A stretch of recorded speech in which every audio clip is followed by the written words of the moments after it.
The Writer's Dream. This is a show where authors can talk about how they write their books, how they publish them, and how they market their books. You can find us on YouTube. Just search my name, Linda Maria Frank. Click on my picture, and you will see interviews with many Long Island writers. Most of the writers I interview are local. You would be amazed at how many writers there are on Long Island. You can also find us on YouTube. And I think that's probably, and you can find us at LTV. I'm sorry. I knew we had another one. So our guest today is Celine Keating, and she has written The Stark Beauty of Last Things.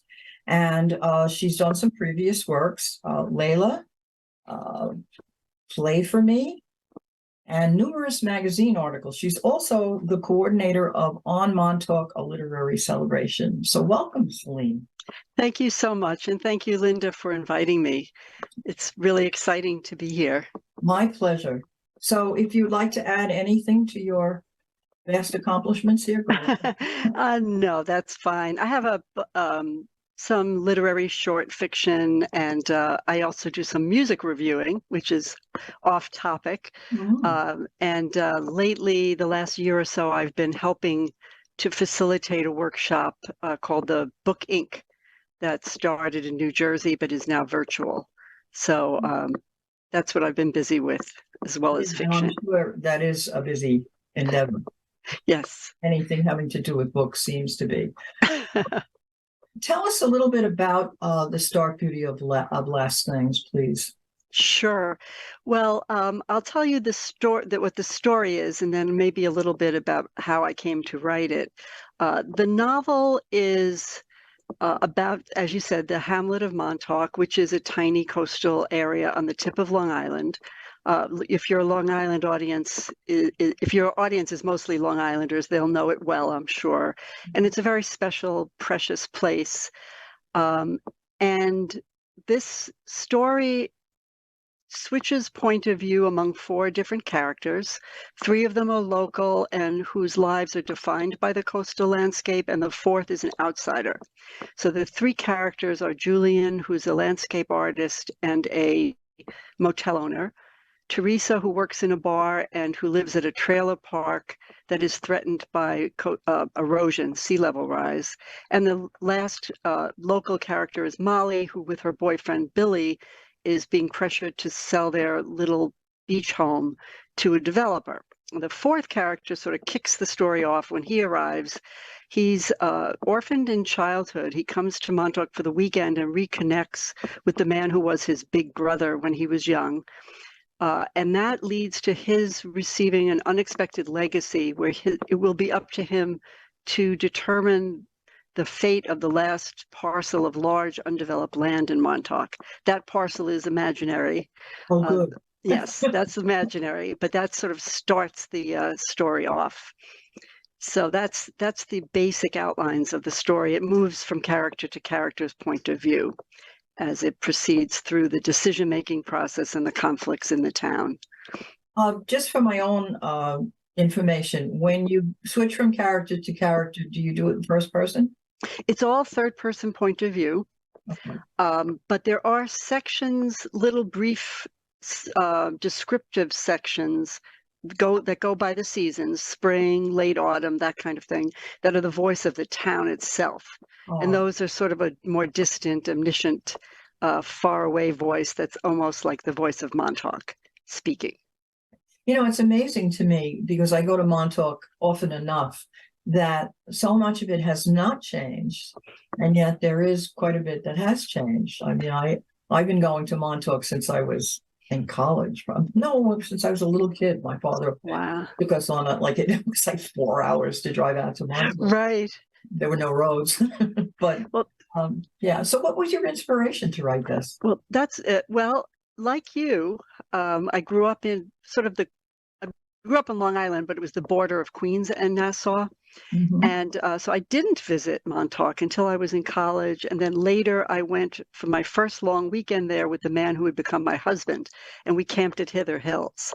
And I was just enthralled. I just loved it. And I badgered him basically until we purchased a small co-op apartment And it became like a weekend place, and I would go out there to write. And I was enchanted. I just wanted to capture Montauk on the page. And then over time, I began to see these changes that made me nervous. I had grown up, as I said, right at the border of Queens and Nassau at a period when it was really rapidly developing, and all of my little favorite haunts, like little meadows and little woods, were all getting gobbled up and made into housing developments. And I was really worried about that happening in Montauk. And also there were climate change issues too, like more ferocious storms and beaches being eroded. So all of that became part of the inspiration. So it was both sort of I think of it as a kind of love song to Montauk, but it also became over time as I was writing a little bit of an elegy because I was fearful of what could happen. There's a lot of people there fighting very hard to keep it the special place that it is. And I'm very hopeful that that will succeed, but there is the danger of so many different things that impact a small community like that, and other beach communities as well, special places that need preserving, and it's hard to do that. Well, I look at what's happened in Hampton Bays. Oh, It's really, I don't know where the water comes from and where the waste goes. The houses are right one on top of the other. It's really very sad. I also grew up in Queens, but I grew up on the other border. I grew up on the border of Queens and Brooklyn. And my family business was we had a flower farm. So I grew up on a flower farm in Queens. And I'm actually writing a memoir about it because my grandfather built the house that we lived in. So, and talk about seeing changes. Because my memories go back to the 1940s. So, wow. So, I mean, it was a huge swamp where I lived. Amazing. Yeah. Wow. That's amazing. Yes. And see the Empire State Building. I hope you have pictures.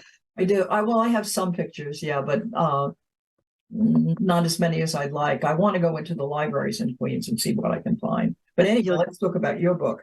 Well, it's interesting though what you say because of the gardening or the flower aspect. Just one of my themes has to do with the importance of nature and how so many people have no connection with it. But you, as somebody who grew up with a flower farm, I mean, that must have absolutely penetrated your very being to have. It was a farm. I mean, everything was seasonal. I mean, the big seasons for us were Easter and Christmas, but there was stuff in between. And then, of course, my grandmother, who grew up on an estate in Poland, and her father was the estate manager. She was the one who grew the vegetables and did all the and all that. So I'm so familiar with all of that stuff, and I find it. I was walking in my little town here of Massapequa Park, which of course is everybody's on a 60 by 100 plot, and there was this man sitting in front of his house with a big galvanized steel tub, and he was scalding tomatoes and peeling them. And I looked at him and I said, oh my gosh, this is exactly what we would do at the end of the season with all of the tomatoes. So, wow. So farming is like part of my blood. One of the volunteer jobs I did was in Central Park. I was a gardener. Oh, how fantastic. Yeah, I remember seeing people because I lived most of my adult life in Manhattan. And I would see people, planting and cultivating in both Riverside Park and Central Park. So thank you for all that work you did. Yeah. So tell me about the characters. Let's hear more about the characters. Sure. They were fun to write. Over time, as I was spending time in Montauk, I would just sort of look at people and imagine what their lives were like. And I really wanted to show these forces, not as sort of big ideas, but on a human level. So, what is it like for somebody who's a painter to be seeing the landscape that she uses as her inspiration to be threatened? And she's also, as I said, she and her husband own a little bungalow colony with their son, Max. And they want to give him a wild and wonderful childhood roaming the woods and the beaches. And so it's an idyllic lifestyle, but they also, as a small mom and pop, have those pressures. And then Theresa is a very sort of angry character. She's the daughter of Otto, who's the big brother to Clancy. it's getting confusing, but anyhow, she's the bartender who lives in the trailer park, very independent, very solitary, very fierce in her opinions, etc. And she's an antithesis to Clancy. She resents him, and they are sort of at odds. And then Molly is the opposite. She's just a lovely, young, sweet, open to anything, happy, in love with her boyfriend, in love with Montauk, very young, and can't bear to give up the beach house that they have. But it's a tempting prospect because, you know, these small places now are worth like millions of dollars. Yes. So I was trying to show those aspects on real people's lives. You know, what does it feel like if you suddenly can't have the access that you did? You know, you now have to live somewhere else. You don't have the water anymore. You don't have the beach nearby. Like, how does that feel on a human level, on an individual level? And then Clancy is sort of a lost character. He's as I said, he was orphaned. He grew up in my book. He's in Astoria, has no real awareness of nature or woods or hiking or anything like that. So this is all foreign to him. But he has to see through this responsibility, this legacy that he's inherited of making this decision. And he's very torn. So he tries to get input from various people on what's the best use of land. What should I decide? And so he's gradually over time, the connection to the people and the land actually becomes his method of personal growth and how he finds a home finally that he's never really had. So there's conflicts, but you know, most of the characters interact with each other at a minimum, and then with other characters. So it's a pretty wide tapestry to try to capture the essence of the town in some ways. So it sounds like Clancy is the growth character. Mm-hmm. I would say so. He's the one who really grows into what Montauk is all about. Yes. And the other characters help him to do that. Exactly. Yeah. I mean, I would say Theresa also undergoes a fair amount of change from being very angry to being more open. Mm-hmm. And then Julian and Molly change a little bit less. So it's a little bit Theresa and Clancy, but Clancy primarily, as you say. Where did these characters come from? Are these real people you based this on, or made them all up? Yeah, they're all imaginary, though. I saw people at different points where my imagination would get sparked. So, for instance, Gosman's Dock, which, of course, if you've been to Montauk, you know that. And they have their wonderful fish market. And there was a woman there. I sort of watched her and thought, I wonder what her life is like. Like, what must it be like to be young and be working in this fish market? And so she became the basis of the Molly character. And then there would be these sort of tough young women who are on the docks and in the bars. And I would be curious about them. And that became the Theresa character. There's also a very feisty older woman who is an environmentalist and a teacher in the school. And she's definitely based on somebody I knew who was a real environmental leader out there, but was not afraid to make enemies. So she was somebody you either loved or hated. So she became the model for my character, Grace. And Clancy was the one that was completely invented. I don't know quite where he came from, but it was when I imagined him into being that suddenly the story frame came to me. And I had sort of these disparate stories, and they didn't hang together in one big plot until I imagined him. And then I realized, having the outsider come in with this task, that's what's going to be the propulsive thing to bring the story along. I don't know if you have those that happen to you with your writing where... Oh, sure. Yeah. I think that having somebody come in from the outside and not knowing really what the dynamics are. When you're living there, you're kind of immersed in the dynamics. And as you've explained, your characters are kind of into their own lives. But if you come in from the outside, I think if you're an open-minded person, you tend to see more. And that's what he does in your book. What I love is that you've made the setting a character. Mm-hmm. When you were talking about the seasons and how you explain that, would you like to read a passage? Can you find one of them? Oh, sure. I can read one of those passages maybe, Yes. because they're short. I think that would be lovely. Okay, I'll actually read the first. Why not? Sure.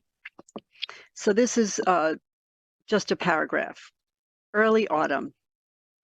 A narrow isthmus, a mere thread, connects the Montauk Peninsula to the rest of Long Island, formed of piles of rubble left behind as the glaciers retreated eons ago. Here there are pockets of forest, scarred and fluted cliffs.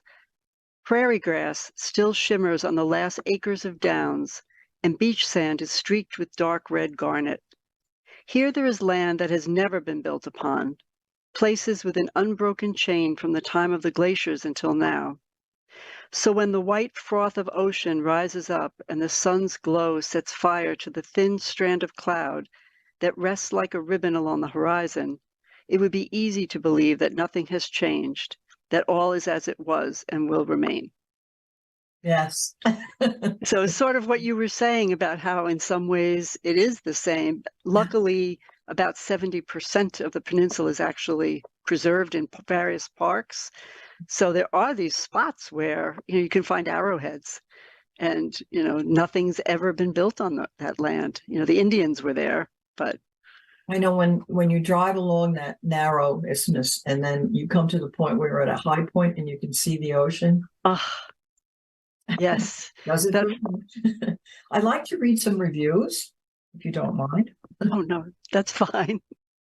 Okay, so I can't say enough about how much I enjoyed this book. The characters, the twisty plots, the detailed descriptions, and the setting of Montauk, a place of great natural beauty, all drew me in completely. When I miss being at the ocean all the time, I will, from now on, from now on, we'll have the stark beauty of lost things to turn to passages that take me there. That's beautiful. Yeah. And that's from Alice Elliott Dark, author of Fellowship Point and In the Gloaming. And we have another one here. This novel embraces Montauk in many ways, especially its fragile beauty. The characters have to negotiate their relationships to that endangered beauty as well as their own relationships. The author's love for Montauk is evident in the pages that will turn quickly. That's Tom Clavin. I kind of know Tom Clavin because I belong to the Long Island Authors Group, and he's a charter member. So another great Long Island writer. So tell me about anything else you would like to say about the book before I get into the nitty-gritty of publishing and marketing. No, I think we can move on. I think I've covered anything that I would want to say. I don't want to give away any plots, spoilers. No. But I do have hurricane and arson, or not arson, fire, floods. I've brought in a lot of strum and drum. That's like Fire Island. I have a friend who lives on Fire Island, and this is ongoing stories as the fires, the floods, the hurricanes, and the deer and the onslaught of tourists and blah blah blah all over. Right. Because Long Island's so special.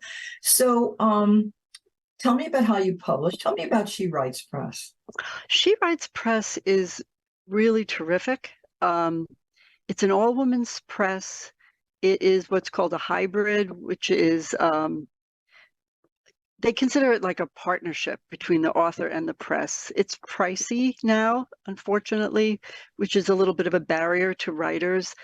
But I had an agent. I've had several agents for each of my books. I've had an agent. Each time the agent was not able to sell my books. My first novel, Layla, I found a small press. It's a terrific small press, still thriving. I don't know how they do it. But it didn't have much distribution or much reach into the marketplace. So that's why I chose She Writes this time around, and with Play for Me. When both books, my agent wasn't thrilled. She initially was a little hesitant about a hybrid. She thought, she sort of said, "Why don't you put the book on the shelf, move on?" But I said, "I'm not so young. If I was 30 years Um, old, maybe I would." yes, But I thought, no, I not get at it. this point. At this point, I just want the book out in the world. So fast forward to She Writes. They have traditional distribution, which means that they have sales force and salespeople who go around and sell the book. So you do sell many more. And it's not about the money. It's about having people read your work and wanting them Exactly. to, right? So it's well worth it. I found with my first book that I recouped the money that I had invested in it. I'm hoping I'll do that again. But it's a wonderful community as well. The publisher is Brooke Warner, and she's just a dynamo. She will have many, many webinars for authors teaching us about marketing, about publicity. She has office hours every week that you can attend and ask questions, very transparent about every aspect of it. So, there's also a bunch of Facebook groups and other ways authors relate to each other and support each other. And that's just a gold mine. I didn't have any of that with my first novel. I really loved the publisher. They did a great job, but there was none of that community, that sense of community. So if you're lucky enough and you get a huge contract from some major publisher, more power to you. But if not, I think She Writes Press is one of the best alternatives out there, especially for books like mine that I think are sort of they're literary fiction, but they're very accessible, but they're not blockbuster. They're not going to be major commercial successes. It's like most books. Right. But they're the kind of books that I like to read. I Yeah. love, that's where I go for my fiction. I think when you write, and see if you agree with me, when you write, you have to decide what it is you want out of it. Mhm. Of course, you want to produce a book and you want to get it out into the world, but do you want the bestseller? Do you want a movie? What do you want? And I agree with what you said before. I just loved my stories and I wanted someone to read them, especially kids, young people, because I taught for many years and I thought something to offer them. So that's wonderful. I'm pleased because I do have a readership. It's small, but it's enough for me. And I was really in my 60s when I started this. So That's wonderful. What an inspiring story. well, I don't know. Some days I don't feel that way. We only have a couple of minutes left. So I was hoping that you would tell me, first of all, a little bit of advice to writers and your message to readers. You can take either one or both. Well, to writers, I would say looking back, the one thing I wish I had done was to get my work out there a little sooner. I was a bit, well, as many of us are, afraid of putting your work out there, but also worrying that it needed to be more perfect. And I found that, it's better to get it out there and deal with rejection, deal with maybe good criticism that can help you develop. Just get going. And also the other thing I did correctly, I think, was to start really small. So many authors will say, "Oh, I finished a story. I'm going to send it off to the New Yorker." Don't do that. It makes much more sense to start building, little by little. Write articles for small local papers. Send to tiny little presses that will be much more open to your work. Then you sort of build your credentials bit by bit and you have a foundation. I think that's very important. So those would be two tips, as well as what I was just saying, to find a community, a writers group, classes. At some point also, if like me, I've gotten to a point sometimes with this particular book especially, where I just didn't feel it was fully there, but I was like at my wit's end. What more? I rewrote and rewrote and rewrote. I hired somebody just to give it a read and give me some feedback. I think that's a wise thing if you can afford it. Reader. Yes. Yes. not just your friends and the other writers, but somebody who's a professional and may bring something new to your imagination. Even if you don't take any of the advice, it will spark something. So I think those would be my words of advice for writers. And of course, keep writing, be consistent. I mean, the obvious things. Even if it's just 15 minutes a day, keeps the imagination alive, rather than say, oh, I'm going to just wait till the weekend when I have 2 hours. Much better to do it on a daily basis if you can possibly, even if it's just a short time. There are times when I used to have to move my car from one side of the street to the other, and I would go to the car and have to sit in it while I waited, and I'd bring a notepad, and I would find those very valuable writing sessions, as wacky as that sounds. That is great advice and words of wisdom, and we are out of time, and I thank you so much. It's a wonderful book, and I wish you great success with it. Well, thank you so much. I really enjoyed talking with you, Linda, and I will follow you from now on. I'll be watching your show. Yeah, absolutely. And I look forward to reading your book.